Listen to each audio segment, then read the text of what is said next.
श्री गणपती अथर्व शीर्षम। ओम भद्रं कर्णेभिः शृणुयाम देवः, भद्रं पश्येमाक्षभिर्यजत्रः, स्थिरैरङ्गैस्तुष्टुवांसस्तनूभिः, विषेम देवहितं यदायुः।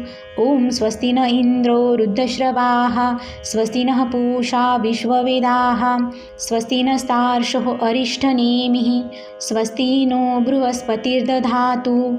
ओम शांतिः शांतिः शांतिः। ओम नमस्ते गणपतये।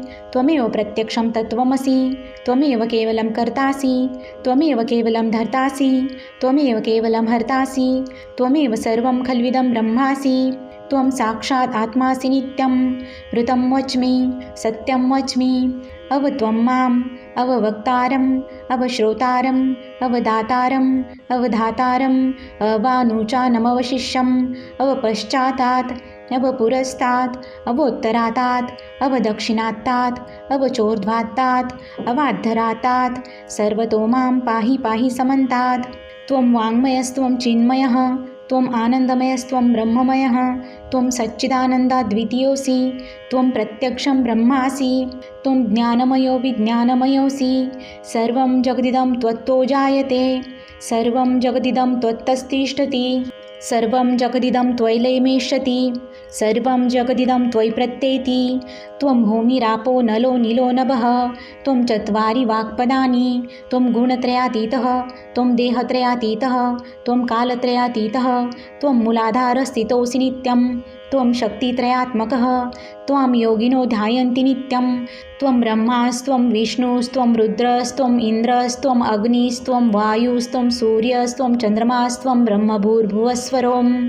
गणादिं पूर्वमुच्चार्य वर्णादिं तदनन्तरम् अनुस्वारः परतरः अर्धेन्दुलसितं तारेण रुद्धम्।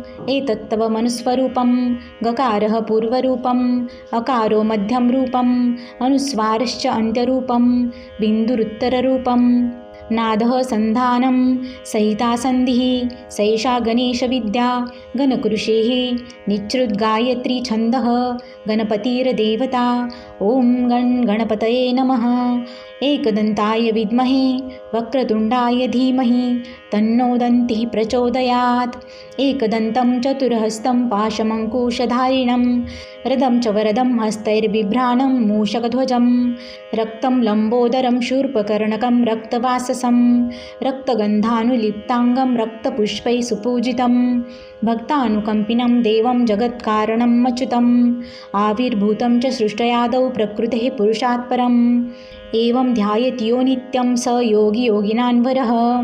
नमो व्रातपतये, नमो गणपतये, नमः प्रमथपतये, नमस्ते सुलम्बोदराय, एकदन्ताय, विघ्ननाशिने, शिवसुताय, श्रीवरदमूर्तये नमो नमः।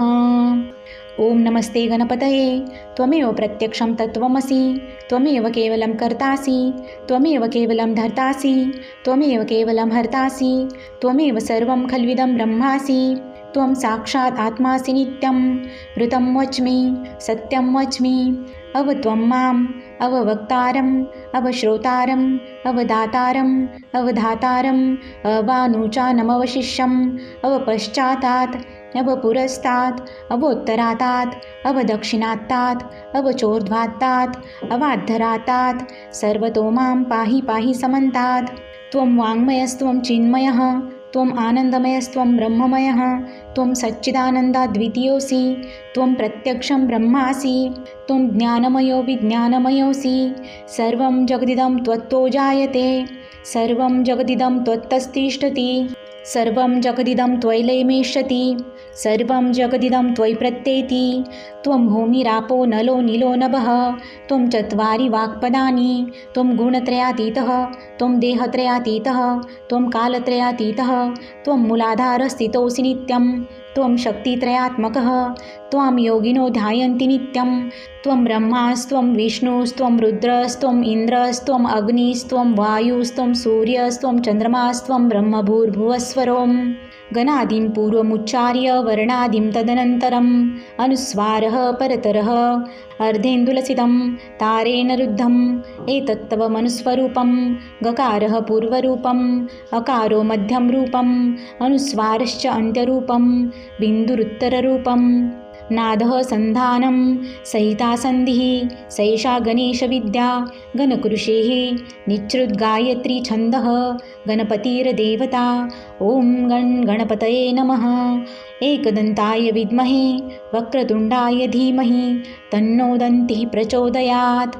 एकदन्तं चतुर्हस्तं पाशमङ्कुशधारिणं रदं च वरदं हस्तैर्बिभ्राणं मूषकध्वजं रक्तं लम्बोदरं शूर्पकर्णकं रक्तवाससं रक्तगन्धानुलिप्ताङ्गं रक्तपुष्पैः सुपूजितं भक्तानुकम्पिनं देवं जगत्कारणम् अच्युतम् आविर्भूतं च सृष्टयादौ प्रकृतेः पुरुषात् परम् एवं ध्यायेत्यो नित्यं स योगी योगिनान्वरः।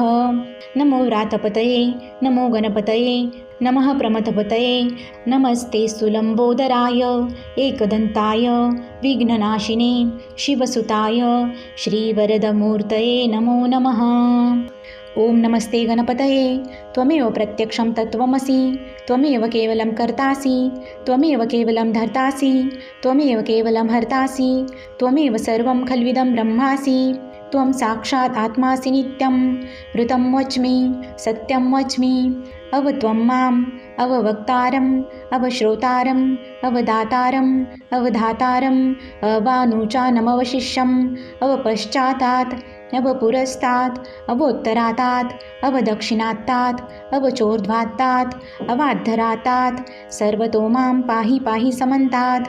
त्वं वाङ्मयस्त्वं चिन्मयः त्वम् आनन्दमयस्त्वं ब्रह्ममयः त्वं सच्चिदानन्दाद्वितीयोऽसि त्वं प्रत्यक्षं ब्रह्मासि त्वं ज्ञानमयो विज्ञानमयोऽसि सर्वं जगदिदं त्वत्तो जायते सर्वं जगदिदं त्वत्तस्तिष्ठति सर्वं जगदिदं त्वयैलेमेष्यति सर्वं जगदिदं त्वयि प्रत्येति त्वं भूमिरापो नलो नीलो नभः त्वं चत्वारि वाक्पदानि त्वं गुणत्रयातीतः त्वं देहत्रयातीतः त्वं कालत्रयातीतः त्वं मूलाधारस्थितोऽसि नित्यं त्वं शक्तित्रयात्मकः त्वां योगिनो ध्यायन्ति नित्यं त्वं ब्रह्मास्त्वं विष्णुस्त्वं रुद्रस्त्वम् इन्द्रस्त्वम् अग्निस्त्वं वायुस्त्वं सूर्यस्त्वं चन्द्रमास्त्वं ब्रह्मभूर्भुवस्वरोम् गणादिं पूर्वमुच्चार्य वर्णादिं तदनन्तरम् अनुस्वारः परतरः अर्धेन्दुलसितं तारेण रुद्धम् एतत्तव मनुस्वरूपं गकारः पूर्वरूपम् अकारो मध्यं रूपम् अनुस्वारश्च अन्त्यरूपं बिन्दुरुत्तररूपम् नादः सन्धानं सहिता सन्धिः सैषा गणेशविद्या गणकृषेः निच्छ्रुद्गायत्री छन्दः गणपतिर्देवता ॐ गणपतये नमः। एकदन्ताय विद्महे वक्रतुण्डाय धीमहि तन्नो दन्तिः प्रचोदयात्। एकदन्तं चतुर्हस्तं पाशमङ्कुशधारिणं रदं च वरदं हस्तैर्बिभ्राणं मूषकध्वजं रक्तं लम्बोदरं शूर्पकर्णकं रक्तवाससं रक्तगन्धानुलिप्ताङ्गं रक्तपुष्पैः सुपूजितं भक्तानुकम्पिनं देवं जगत्कारणम् अच्युतम् आविर्भूतं च सृष्टयादौ प्रकृतेः पुरुषात् परम् एवं ध्यायेत्यो नित्यं स योगी योगिनान्वरः। नमो व्रातपतये नमो गणपतये नमः प्रमथपतये नमस्ते सुलम्बोदराय एकदन्ताय विघ्ननाशिने शिवसुताय श्रीवरदमूर्तये नमो नमः। ॐ नमस्ते गणपतये त्वमेव प्रत्यक्षं तत्त्वमसि त्वमेव केवलं कर्तासि त्वमेव केवलं धर्तासि त्वमेव केवलं हर्तासि त्वमेव सर्वं खल्विदं ब्रह्मासि त्वं साक्षात् आत्मासि नित्यं ऋतं वच्मि सत्यं वच्मि अव त्वं माम् अववक्तारम् अवश्रोतारम् अवदातारम् अवधातारम् अवानुचानमवशिष्यम् अवपश्चातात् अवपुरस्तात् अवोत्तरातात् अवदक्षिणात्तात् अवचोर्ध्वात्तात् अवाद्धरातात् सर्वतो मां पाहि पाहि समन्तात्। त्वं वाङ्मयस्त्वं चिन्मयः त्वम् आनन्दमयस्त्वं ब्रह्ममयः त्वं सच्चिदानन्दाद्वितीयोऽसि त्वं प्रत्यक्षं ब्रह्मासि त्वं ज्ञानमयो विज्ञानमयोऽसि सर्वं जगदिदं त्वत्तो जायते सर्वं जगदिदं त्वत्तस्तिष्ठति सर्वं जगदिदं त्वयि लयमेष्यति सर्वं जगदिदं त्वयि प्रत्येति त्वं भूमिरापो नलो नीलो नभः त्वं चत्वारि वाक्पदानि त्वं गुणत्रयातीतः त्वं देहत्रयातीतः त्वं कालत्रयातीतः त्वं मूलाधारस्थितोऽसि नित्यं त्वं शक्तित्रयात्मकः त्वां योगिनो ध्यायन्ति नित्यं त्वं ब्रह्मास्त्वं विष्णुस्त्वं रुद्रस्त्वम् इन्द्रस्त्वम् अग्निस्त्वं वायुस्त्वं सूर्यस्त्वं चन्द्रमास्त्वं ब्रह्मभूर्भुवस्वरों गणादिं पूर्वमुच्चार्य वर्णादिं तदनन्तरम् अनुस्वारः परतरः अर्धेन्दुलसितं तारेण रुद्धम् एतत्तवमनुस्वरूपं गकारः पूर्वरूपम् अकारो मध्यं रूपम् अनुस्वारश्च अन्त्यरूपं बिन्दुरुत्तररूपम् नादः सन्धानं सहिता सन्धिः सैषा गणेशविद्या गणकृषेः निच्छृद्गायत्री छन्दः गणपतिर्देवता ॐ गणपतये नमः। एकदन्ताय विद्महे वक्रतुण्डाय धीमहि तन्नो दन्तिः प्रचोदयात्।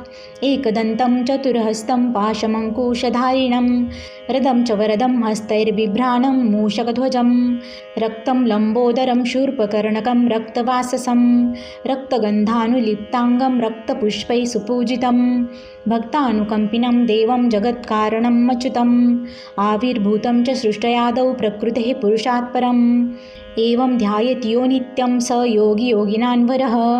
नमो व्रातपतये नमो गणपतये नमः प्रमथपतये नमस्ते सुलम्बोदराय एकदन्ताय विघ्ननाशिने शिवसुताय श्रीवरदमूर्तये नमो नमः।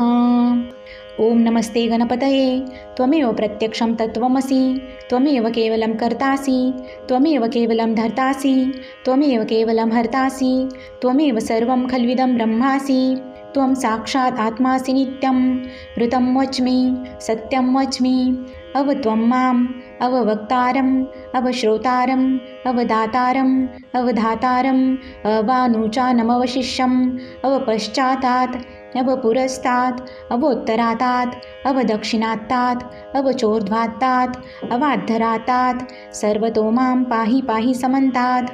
त्वं वाङ्मयस्त्वं चिन्मयः त्वम् आनन्दमयस्त्वं ब्रह्ममयः त्वं सच्चिदानन्दाद्वितीयोऽसि त्वं प्रत्यक्षं ब्रह्मासि त्वं ज्ञानमयो विज्ञानमयोऽसि सर्वं जगदिदं त्वत्तो जायते सर्वं जगदिदं त्वत्तस्तिष्ठति सर्वं जगदिदं त्वयि लयमेष्यति सर्वं जगदिदं त्वयि प्रत्येति त्वं भूमिरापो नलो नीलो नभः त्वं चत्वारि वाक्पदानि त्वं गुणत्रयातीतः त्वं देहत्रयातीतः त्वं कालत्रयातीतः त्वं मूलाधारस्थितोऽसि नित्यं त्वं शक्तित्रयात्मकः त्वां योगिनो ध्यायन्ति नित्यं त्वं ब्रह्मास्त्वं विष्णुस्त्वं रुद्रस्त्वम् इन्द्रस्त्वम् अग्निस्त्वं वायुस्त्वं सूर्यस्त्वं चन्द्रमास्त्वं ब्रह्मभूर्भुवस्वरों गणादिं पूर्वमुच्चार्य वर्णादिं तदनन्तरम् अनुस्वारः परतरः अर्धेन्दुलसितं तारेण रुद्धम् एतत्तवमनुस्वरूपं गकारः पूर्वरूपम्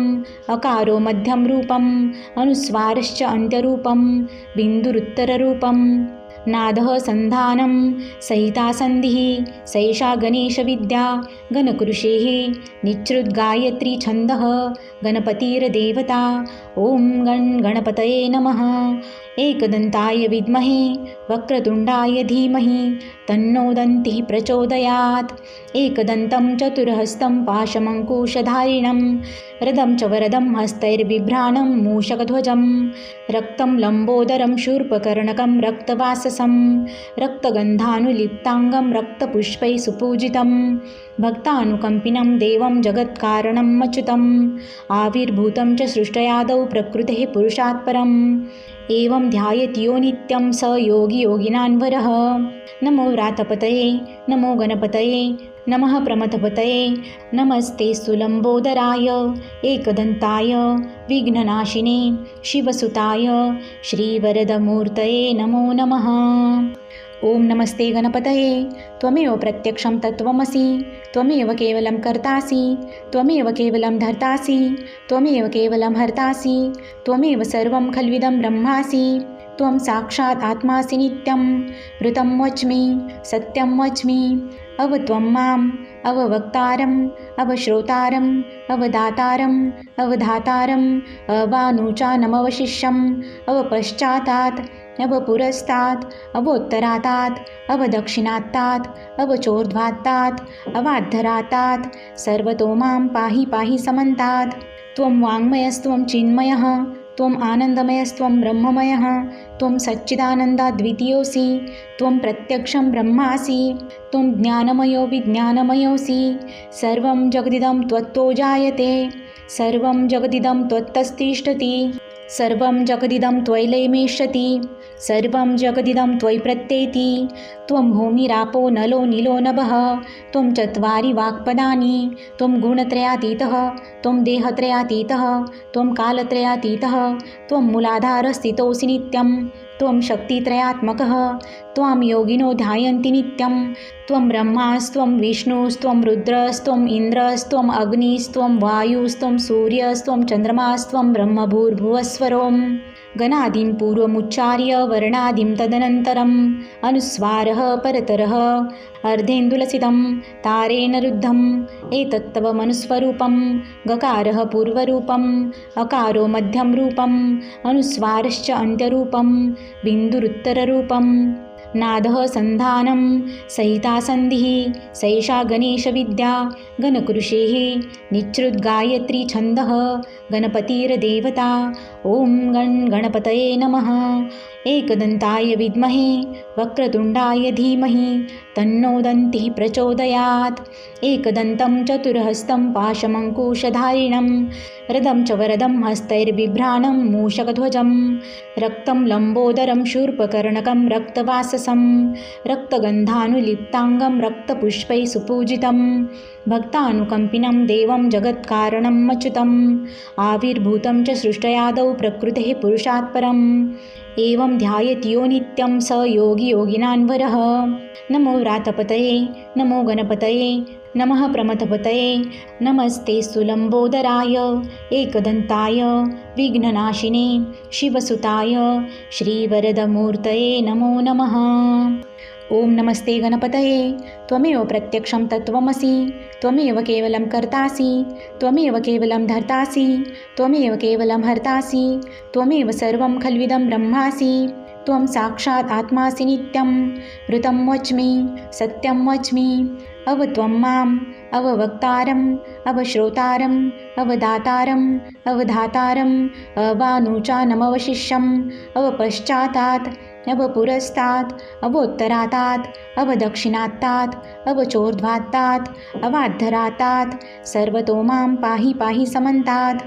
त्वं वाङ्मयस्त्वं चिन्मयः त्वम् आनन्दमयस्त्वं ब्रह्ममयः त्वं सच्चिदानन्दाद्वितीयोऽसि त्वं प्रत्यक्षं ब्रह्मासि त्वं ज्ञानमयो विज्ञानमयोऽसि सर्वं जगदिदं त्वत्तो जायते सर्वं जगदिदं त्वत्तस्तिष्ठति सर्वं जगदिदं त्वयैलेमेष्यति सर्वं जगदिदं त्वयि प्रत्येति त्वं भूमिरापो नलो नीलो नभः त्वं चत्वारि वाक्पदानि त्वं गुणत्रयातीतः त्वं देहत्रयातीतः त्वं कालत्रयातीतः त्वं मूलाधारस्थितोऽसि नित्यं त्वं शक्तित्रयात्मकः त्वां योगिनो ध्यायन्ति नित्यं त्वं ब्रह्मास्त्वं विष्णुस्त्वं रुद्रस्त्वम् इन्द्रस्त्वम् अग्निस्त्वं वायुस्त्वं सूर्यस्त्वं चन्द्रमास्त्वं ब्रह्मभूर्भुवस्वरों गणादिं पूर्वमुच्चार्य वर्णादिं तदनन्तरम् अनुस्वारः परतरः अर्धेन्दुलसितं तारेण रुद्धम् एतत्तव मनुस्वरूपं गकारः पूर्वरूपम्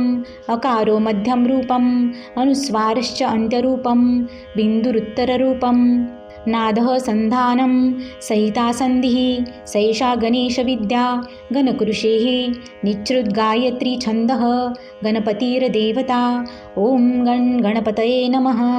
एकदन्ताय विद्महे वक्रतुण्डाय धीमहि तन्नो दन्तिः प्रचोदयात्।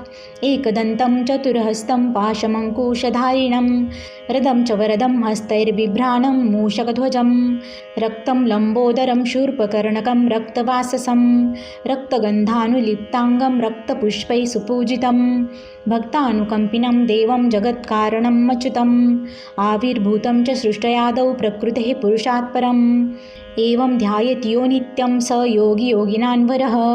नमो व्रातपतये नमो गणपतये नमः प्रमथपतये नमस्ते सुलंबोदराय एकदंताय विघ्ननाशिने शिवसुताय श्रीवरदमूर्तये नमो नमः।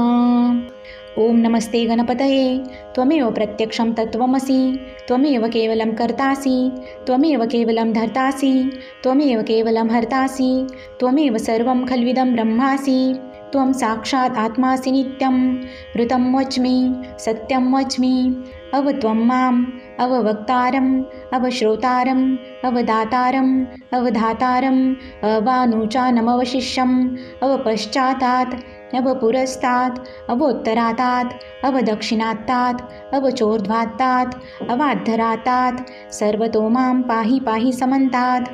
त्वं वाङ्मयस्त्वं चिन्मयः त्वम् आनन्दमयस्त्वं ब्रह्ममयः त्वं सच्चिदानन्दाद्वितीयोऽसि त्वं प्रत्यक्षं ब्रह्मासि त्वं ज्ञानमयो विज्ञानमयोऽसि सर्वं जगदिदं त्वत्तो जायते सर्वं जगदिदं त्वत्तस्तिष्ठति सर्वं जगदिदं त्वयैलेमेष्यति सर्वं जगदिदं त्वयि प्रत्येति त्वं भूमिरापो नलो नीलो नभः त्वं चत्वारि वाक्पदानि त्वं गुणत्रयातीतः त्वं देहत्रयातीतः त्वं कालत्रयातीतः त्वं मूलाधारस्थितोऽसि नित्यं त्वं शक्तित्रयात्मकः त्वां योगिनो ध्यायन्ति नित्यं त्वं ब्रह्मास्त्वं विष्णुस्त्वं रुद्रस्त्वम् इन्द्रस्त्वम् अग्निस्त्वं वायुस्त्वं सूर्यस्त्वं चन्द्रमास्त्वं ब्रह्मभूर्भुवस्वरों गणादिं पूर्वमुच्चार्य वर्णादिं तदनन्तरम् अनुस्वारः परतरः अर्धेन्दुलसितं तारेण रुद्धम् एतत्तव मनुस्वरूपं गकारः पूर्वरूपम्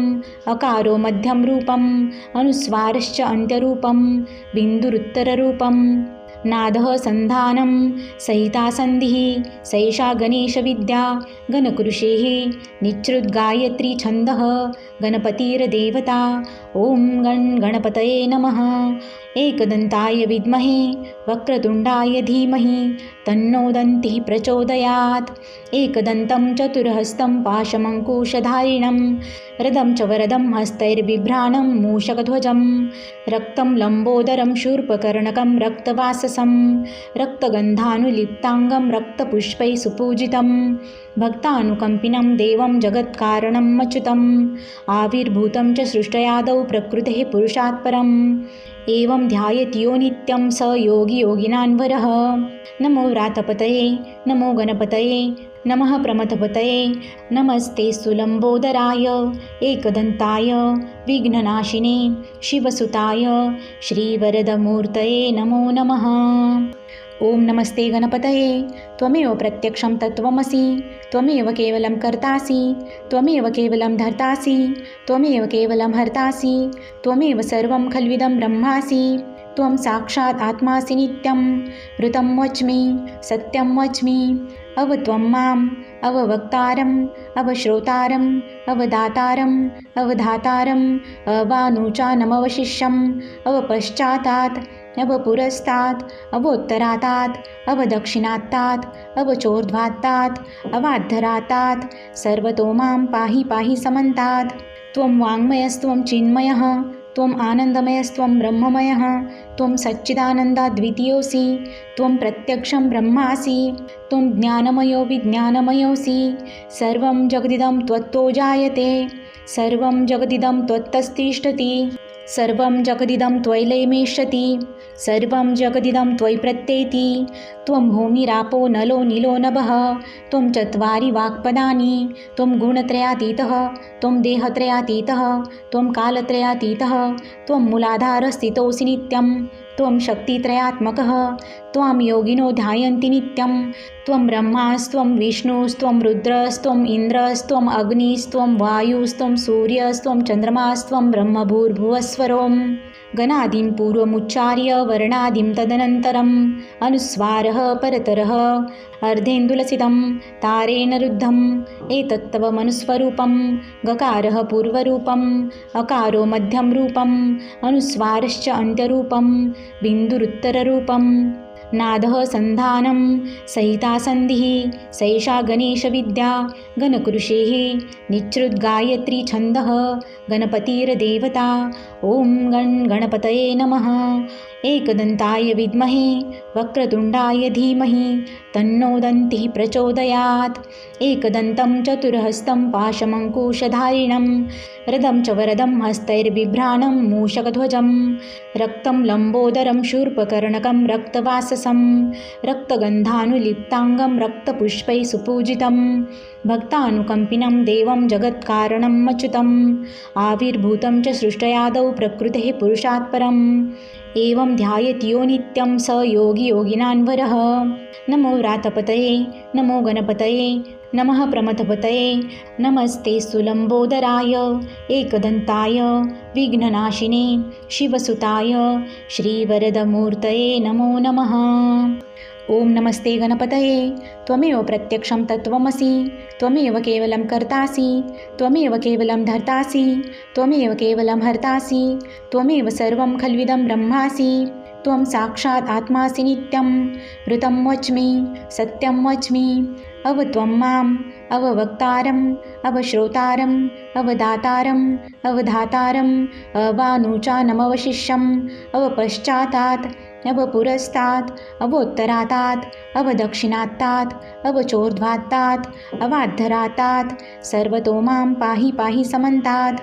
त्वं वाङ्मयस्त्वं चिन्मयः त्वम् आनन्दमयस्त्वं ब्रह्ममयः त्वं सच्चिदानन्दाद्वितीयोऽसि त्वं प्रत्यक्षं ब्रह्मासि त्वं ज्ञानमयो विज्ञानमयोऽसि सर्वं जगदिदं त्वत्तो जायते सर्वं जगदिदं त्वत्तस्तिष्ठति सर्वं जगदिदं त्वयैलेमेष्यति सर्वं जगदिदं त्वयि प्रत्येति त्वं भूमिरापो नलो नीलो नभः त्वं चत्वारि वाक्पदानि त्वं गुणत्रयातीतः त्वं देहत्रयातीतः त्वं कालत्रयातीतः त्वं मूलाधारस्थितोऽसि नित्यं त्वं शक्तित्रयात्मकः त्वां योगिनो ध्यायन्ति नित्यं त्वं ब्रह्मास्त्वं विष्णुस्त्वं रुद्रस्त्वम् इन्द्रस्त्वम् अग्निस्त्वं वायुस्त्वं सूर्यस्त्वं चन्द्रमास्त्वं ब्रह्मभूर्भुवस्वरों गणादिं पूर्वमुच्चार्य वर्णादिं तदनन्तरम् अनुस्वारः परतरः अर्धेन्दुलसितं तारेण रुद्धम् एतत्तव मनुस्वरूपं गकारः पूर्वरूपम् अकारो मध्यं रूपम् अनुस्वारश्च अन्त्यरूपं बिन्दुरुत्तररूपम् नादः सन्धानं सहिता सन्धिः सैषा गणेशविद्या गणकृषेः निच्छ्रुतगायत्री छन्दः गणपतिर्देवता। ॐ गणपतये नमः। एकदन्ताय विद्महे वक्रतुण्डाय धीमहि तन्नो दन्तिः प्रचोदयात्। एकदन्तं चतुर्हस्तं पाशमङ्कुशधारिणं रदं च वरदं हस्तैर्बिभ्राणं मूषकध्वजं रक्तं लम्बोदरं शूर्पकर्णकं रक्तवाससं रक्तगन्धानुलिप्ताङ्गं रक्तपुष्पैः सुपूजितं भक्तानुकम्पिनं देवं जगत्कारणम् अच्युतम् आविर्भूतं च सृष्टयादौ प्रकृतेः पुरुषात् परम् एवं ध्यायेत् यो नित्यं स योगी योगिनान्वरः। नमो व्रातपतये नमो गणपतये नमः प्रमथपतये नमस्ते सुलम्बोदराय एकदन्ताय विघ्ननाशिने शिवसुताय श्रीवरदमूर्तये नमो नमः। ॐ नमस्ते गणपतये त्वमेव प्रत्यक्षं तत्त्वमसि त्वमेव केवलं कर्तासि त्वमेव केवलं धर्तासि त्वमेव केवलं हर्तासि त्वमेव सर्वं खल्विदं ब्रह्मासि त्वं साक्षात् आत्मासि नित्यं ऋतं वच्मि सत्यं वच्मि अवत्वं माम् अववक्तारम् अवश्रोतारम् अवदातारम् अवधातारम् अवानुचानमवशिष्यम् अवपश्चातात् अवपुरस्तात् अवोत्तरातात् अवदक्षिणात्तात् अवचोर्ध्वात्तात् अवाद्धरातात् सर्वतो मां पाहि पाहि समन्तात्। त्वं वाङ्मयस्त्वं चिन्मयः त्वम् आनन्दमयस्त्वं ब्रह्ममयः त्वं सच्चिदानन्दाद्वितीयोऽसि त्वं प्रत्यक्षं ब्रह्मासि त्वं ज्ञानमयो विज्ञानमयोऽसि सर्वं जगदिदं त्वत्तो जायते सर्वं जगदिदं त्वत्तस्तिष्ठति सर्वं जगदिदं त्वयैलेमेष्यति सर्वं जगदिदं त्वयि प्रत्येति त्वं भूमिरापो नलो नीलो नभः त्वं चत्वारि वाक्पदानि त्वं गुणत्रयातीतः त्वं देहत्रयातीतः त्वं कालत्रयातीतः त्वं मूलाधारस्थितोऽसि नित्यं त्वं शक्तित्रयात्मकः त्वां योगिनो ध्यायन्ति नित्यं त्वं ब्रह्मास्त्वं विष्णुस्त्वं रुद्रस्त्वम् इन्द्रस्त्वम् अग्निस्त्वं वायुस्त्वं सूर्यस्त्वं चन्द्रमास्त्वं ब्रह्मभूर्भुवस्वरों गणादिं पूर्वमुच्चार्य वर्णादिं तदनन्तरम् अनुस्वारः परतरः अर्धेन्दुलसितं तारेण रुद्धम् एतत्तवमनुस्वरूपं गकारः पूर्वरूपम् अकारो मध्यं रूपम् अनुस्वारश्च अन्त्यरूपं बिन्दुरुत्तररूपम् नादः सन्धानं सहिता सन्धिः सैषा गणेशविद्या गणकृषेः निच्छ्रुद्गायत्री छन्दः गणपतिर्देवता ॐ गणपतये नमः। एकदन्ताय विद्महे वक्रतुण्डाय धीमहि तन्नो दन्तिः प्रचोदयात्। एकदन्तं चतुर्हस्तं पाशमङ्कुशधारिणं रदं च वरदं हस्तैर्बिभ्राणं मूषकध्वजं रक्तं लम्बोदरं शूर्पकर्णकं रक्तवाससं रक्तगन्धानुलिप्ताङ्गं रक्तपुष्पैः सुपूजितं भक्तानुकम्पिनं देवं जगत्कारणम् अच्युतम् आविर्भूतं च सृष्टयादौ प्रकृतेः पुरुषात् परम् एवं ध्यायत्यो नित्यं स योगी योगिनान्वरः। नमो व्रातपतये नमो गणपतये नमः प्रमथपतये नमस्ते सुलम्बोदराय एकदन्ताय विघ्ननाशिने शिवसुताय श्रीवरदमूर्तये नमो नमः। ॐ भद्रं कर्णेभिः शृणुयाम देवः भद्रं पश्येमाक्षभिर्यजत्रः स्थिरैरङ्गैस्तुष्टुवांसस्तनूभिः विषेम देवहितं यदायुः। ॐ स्वस्ति न इन्द्रो वृद्धश्रवाः स्वस्ति नः पूषा विश्ववेदाः स्वस्ति नस्तार्क्ष्यो अरिष्ठनेमिः स्वस्ति नो बृहस्पतिर्दधातु। ॐ शान्तिः शान्तिः शान्तिः।